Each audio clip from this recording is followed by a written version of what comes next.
Good morning friends, welcome to my channel, welcome to my new another blog. আপনারা সকলে কেমন আছেন? আমি খুব ভালো আছি। চলে এলাম আমার একটি নতুন ব্লগ নিয়ে আপনাদের সাথে শেয়ার করবো বলে। এখন বাজে 11টা আর আমাদের খাওয়া দাওয়া হয়ে গেছে। তো এটা হচ্ছে আমার রুম, আর এই রুমটাকে আমি খুব মিস করব আজকের থেকে, কারণ অনেক দিন পরে বাড়িতে ফেরার পরে তারপর আবার কিছুদিন থেকে এখন আমরা চলে যাচ্ছি দুজনেই কোয়ার্টারে। আপনাদেরকে বলা হয়নি, তো যাই হোক, এই যে আমাদের প্যাকিং হয়ে গেছে, এখনই আমরা বের হব। তার আগে আমি ভিডিওটা করছিলাম, আর প্যাকিং এর কোনো ভিডিও করিনি আমি, কারণ খুব তাড়াহুড়ার মধ্যে সবকিছু হয়েছে। ট্রেনে যাওয়ার কথা ছিল, বাট তেমন কোনো সিওরিটি ছিল না। তো যাই হোক, হঠাৎ করেই হয়ে গেল। বাড়িতে আসার পরে আমরা অনেকদিন পরেই খবরটা পেয়েছি। তো খবর পেয়ে আর কি একদিনের মধ্যে প্যাকিং টেকিং করে তারপরে তো নীলে ছুটি শেষ হয়ে যাচ্ছিল।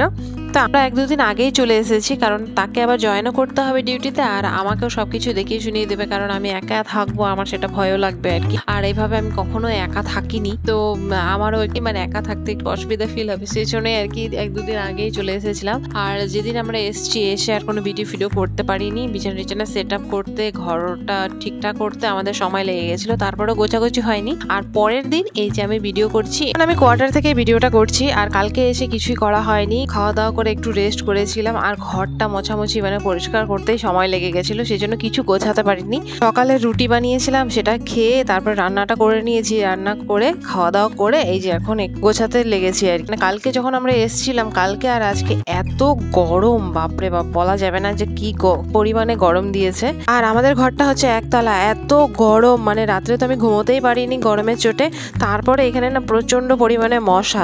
আমি বুদ্ধি করে মশারিটা নিয়ে এসেছিলাম। নীল তো বলছিল যে মসকিউটোর ওই সেই কয়েলটা আর সেটা চালালে পরেই হয়ে যাবে। নীল জোরজবস্তি করেই মশারিটা নিয়ে এসেছি। সে বলছে ফ্যান থাকবে, মশারির দরকার নেই, কিন্তু আমি নিয়ে এসেছি। তো আমরা ছোট ফ্যানও নিয়ে এসেছিলাম, তো আমাদের সেটা প্রয়োজন পড়েনি। যাই হোক, স্লিং ফ্যান খুব ভালো হাওয়া দিচ্ছিল, তো সেটা দিয়ে হয়ে গেছে। যে গরম বলে স্লিং ফ্যানের হাওয়াটাও গরম। এইভাবেই রাতটা কেটেছে। জানি না আজকে কি হবে, আজকেও তো প্রচণ্ড গরম দিচ্ছে, এখন রাত্রে তো আরও গরম পড়বে।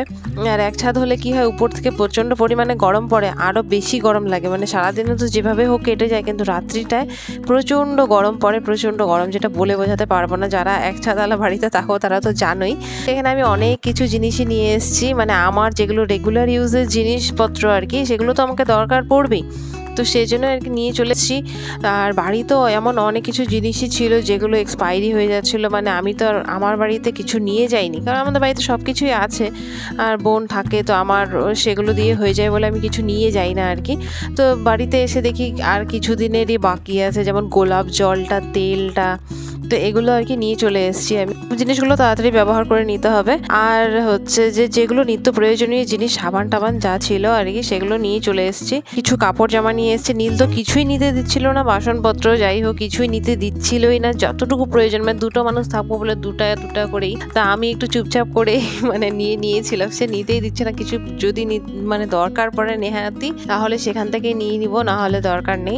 অল্প জিনিসই নিয়ে যাই, পরে আবার বইয়ে নিয়ে আসতে অসুবিধা হবে, আর বইয়ে নিয়ে যেত একটা অসুবিধা, সেই জন্যই আর কি সে বলছিল। যাই হোক, তার কথাটাও ঠিকই আছে, কিন্তু কি বলেন তো, যে ঘরে থাকে, যে ঘরের কাজকর্ম করে আর কি, যে মহিলা মানুষ, তার অনেক কিছুই প্রয়োজন পড়ে। একটা ছেলে মানুষ কি, সে তাকে রান্না বান্না করে দিতে হবে, সে খাওয়া দাওয়া করবে, আবার ডিউটি চলে যাবে, আবার ডিউটি থেকে আসবে, তাকে এত কিছু দেখতে হয় না। বাট যে ঘরে থাকবে, যে ঘরের কাজকর্ম করবে, তাকে কিন্তু অনেক কিছুই প্রয়োজন পড়ে। তো সেই জন্যই আমি আমার প্রয়োজন মতো কিছু জিনিস নিয়ে নিয়েছি। বেশি কিছু নেইনি, যতটুকু প্রয়োজন সেই হিসেবে নিয়ে নিয়েছি আমি আমার হিসেব মতো। তারপরে এই যে দেখুন, এটা হচ্ছে আমার লাগেজ। তো আমার লাগেজে আমি একটু কাপড় জামা কিন্তু নিয়ে এসেছি, বেশি করে চুড়িদারগুলোও নিয়ে এসেছিলাম। আর শাড়ি 1-2টো নিয়েছি, 2-3টা মনে হয় শাড়ি নিয়েছি। আর আমার একটাই ব্যাগ নিয়েছি। আর তো চুড়িদার, আমি কয়েকটা চুড়িদার নিয়ে এসেছি, বেশি করেই, প্রয়োজন পড়বেই যদি কখনো সুযোগ হয় এদিকে ওদিক ঘুরতে যাওয়ার, তারপরে মার্কেটে যাওয়ার জন্য। তো সেই জন্য আর কি আমি চুড়িদারগুলো নিয়ে এসেছি। তো নীলেরও একটা ব্যাগ আছে। তা আমার এই ব্যাগটার মধ্যে না আমার জামা কাপড়গুলো আটছিল না, গোছানোর পরে যেন ফুলে গেছে, যখন চেনটাই বন্ধ হচ্ছে না। সেজন্য আমি নীলকে বললাম যে তোমার লাগেজে একটু ঢুকিয়ে নাও। তো আমাকে বলছে আমার লাগেজেও জায়গা নেই। সে কিন্তু অথচ কিছুই নিয়ে আসেনি, তার লাগেজে জায়গা নেই। তো যাই হোক, আমাদের এই রুমটা আমার ভীষণ ভালো লেগেছিল। এখানে 2টো বেডরুম আছে, কিচেন আছে, ব্যালকনি আছে। তো আমার এই রুমটা বেশ ভালো লেগেছে, কারণ এই রুমটাতে চারিদিক দিয়ে ছায়া আছে, ছায়া পড়বে, রোদ পড়বে না, যা উপর থেকে গরমটা পড়বে। তো আমার এই জন্য এই রুমটা বেশ ভালো লেগেছিল। ছোট আছে কিন্তু তাও আমার ভালো লেগেছে। আর এই ঘরটা ঘরটার মধ্যে দুটো এরকম র্যাক বানানো আছে, একটাতে কাঁচ লাগানো আছে, একটাতে নেই। আমার কিন্তু এই র্যাকগুলো খুব ভালো লেগেছে, আর আমার অনেক সুবিধা হয়েছে এই র্যাকগুলোতে জিনিস রাখতে, নাহলে আমাকে নিচে রাখতে হতো জিনিসগুলো, বা একটা টেবিল কিছু একটা ব্যবস্থা করতে হতো। র্যাকগুলো কিন্তু অনেক কাজে লেগে গেছে। আর যেটা তো মানে কাঁচ লাগানো আছে আপনারা দেখলেন আগে গুছিয়েছি, সেটাতে তো ধুলো টুলো পড়বে না।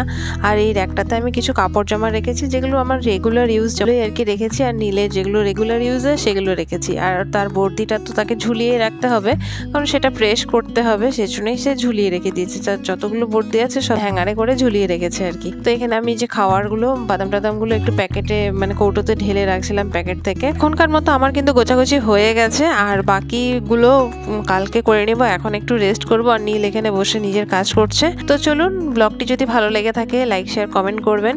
আর আমার যারা নতুন বন্ধু আমার ব্লগ দেখছেন তারা প্লিজ আমার চ্যানেলটা সাবস্ক্রাইব করে দিয়ে আমার পাশে থাকবেন। সকলেই ভালো থাকবেন, সুস্থ থাকবেন। চলে আসবো একটি নতুন ব্লগ নিয়ে। আজকের মতো বাই বাই।